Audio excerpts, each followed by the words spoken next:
va partir au Sénégal pour discuter, échanger de cette autre actualité. Le président Macky Sall qui enfin annonce sa volonté de quitter la présidence sénégalaise le 2 avril à venir. On sait que c'est selon en tout cas la Constitution, le président démocratiquement élu au terme des 2 mandats du président qui court encore son exercice, son pouvoir, et doit céder donc le fauteuil présidentiel après l'élection. L'élection présidentielle qui était prévue le 25 février a passé. Malheureusement, ça n'a pas eu lieu parce que Macky Sall lui-même avait pris la décision de reporter, et on a vu ce qui en est suivi jusqu'à ce que mort d'homme a été enregistré. Et ensuite, c'est la classe politique donc qui se révolte. Il y a eu des coalitions formées par-ci par-là. D'ailleurs, pas plus tard que hier ou avant-hier, il y a une nouvelle coalition qui venait de voir le jour.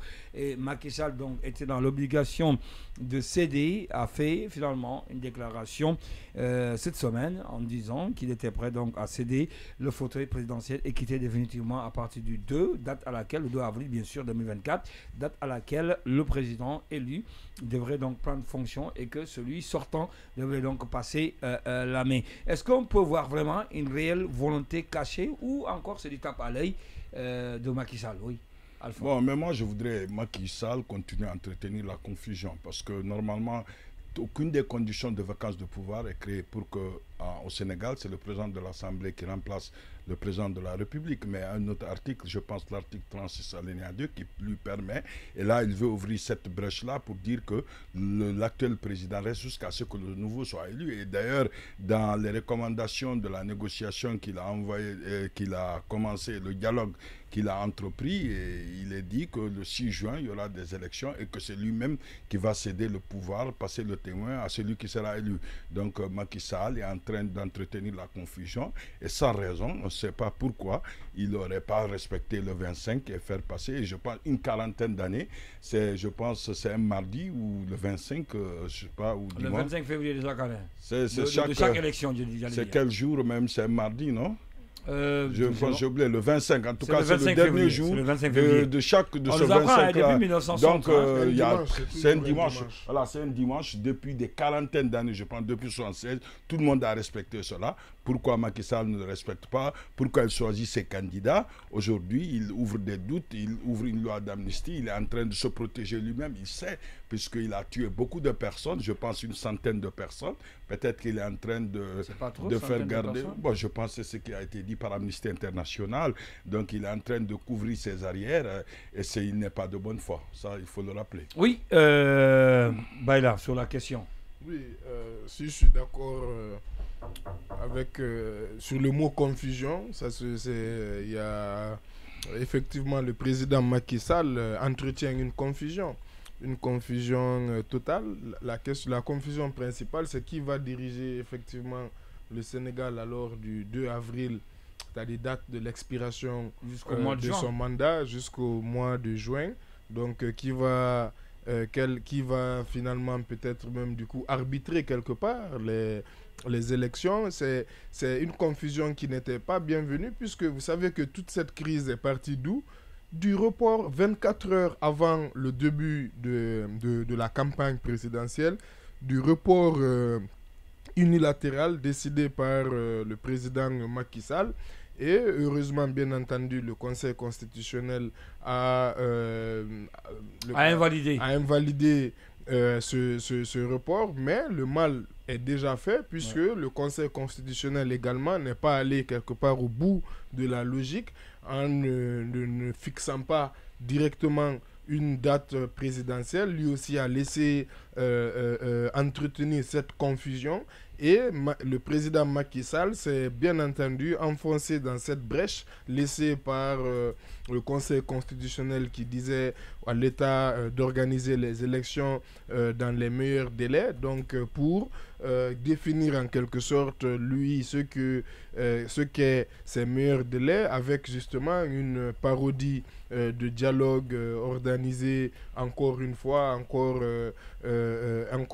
sous son règne, qui finalement a été boudé d'ailleurs par une bonne partie des candidats.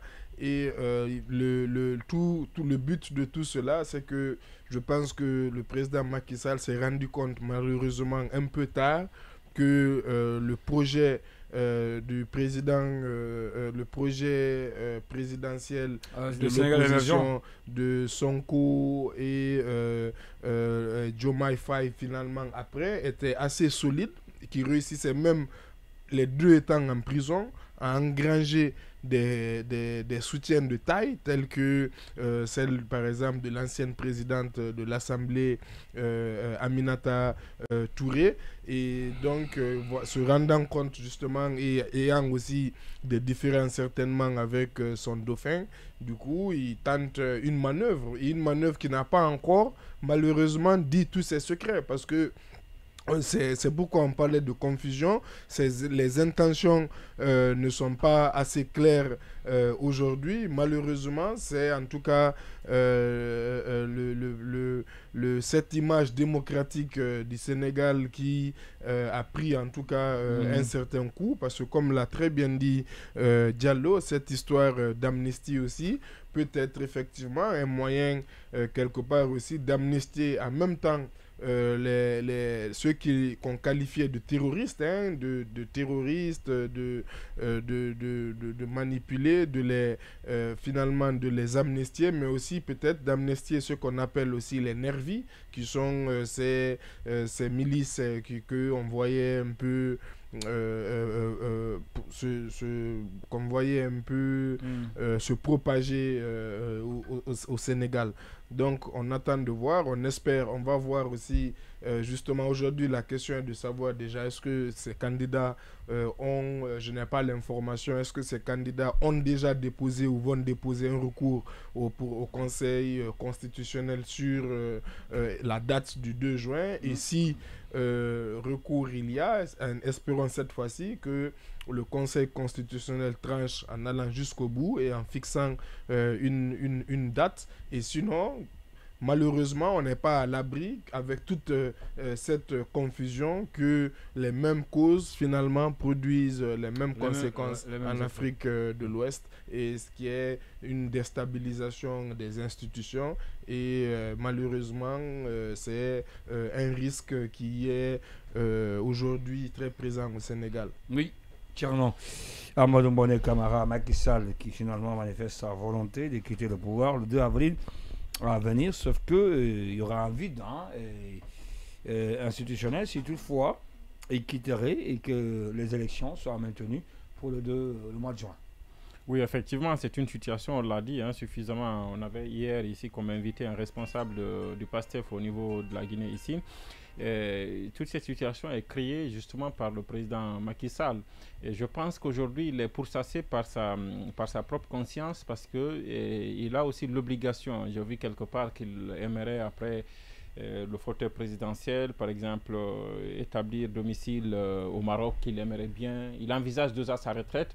Et je pense que la situation de chaos qu'il a, exactement, la situation de chaos qu'il a créée au Sénégal, et ce discrédit et cette salissure qu'il a jetée sur la démocratie sénégalaise, ces choses-là le hantent parce qu'il lui faut des mesures correctives pour au moins être en harmonie, pour satisfaire un peu sa conscience avant de quitter. Sinon, ce sont des choses qui vont c'est des regrets qu'il va avoir lors de sa retraite, et il n'aura malheureusement pas l'occasion de le rectifier.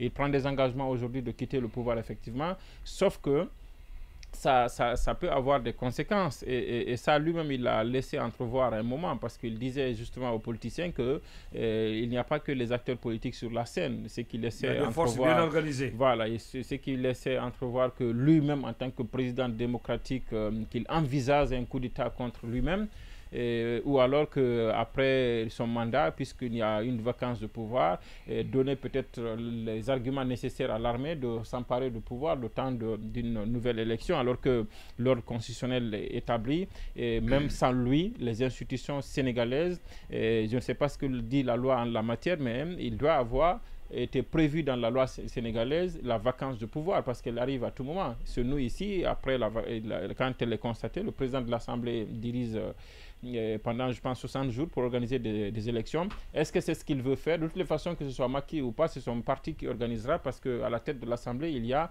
malheureusement aussi quelqu'un qui est issu de son parti. Et aujourd'hui, il n'y a pas que Macky qui, en réalité, est comptable et qui a comme passif tout ce qui s'est passé. Il y a aussi ses proches, c'est des responsables de son parti qui ne l'ont pas empêché d'emprunter ce chemin. Est-ce que dans ce parti même, il n'y a pas qui sont pires que Macky? C'est la question qu'on peut se poser. Donc, je pense que l'opposition a bien évidemment raison de mettre la pression, parce qu'aujourd'hui, ce qu'il demande, c'est qu'effectivement, que Macky ne parte pas sans organiser les élections avant le 2 avril. Et il pense que c'est possible. Maintenant, pour être réaliste, est-ce que cela est possible? Parce qu'il y a des recours qui sont possibles. Il y a la campagne qui peut être faite. Et le faire dans la précipitation, de toutes les façons, est-ce qu'il n'organisera pas une élection bâclée qui sera certainement contestée? De toutes les façons, le président Macky Sall est parti pour sortir en réalité par la petite porte, en laissant au Sénégal un héritage vraiment assez difficile, avec tout ce qui s'est passé ces dernières années, dans l'objectif uniquement d'empêcher quelqu'un d'arriver au pouvoir, à l'occurrence Ousmane Sonko, et de se maintenir son clan au pouvoir. C'est vraiment la lecture qu'on peut se faire. C'est la lecture qu'on peut donc sortir. Merci à vous, chers chroniqueurs.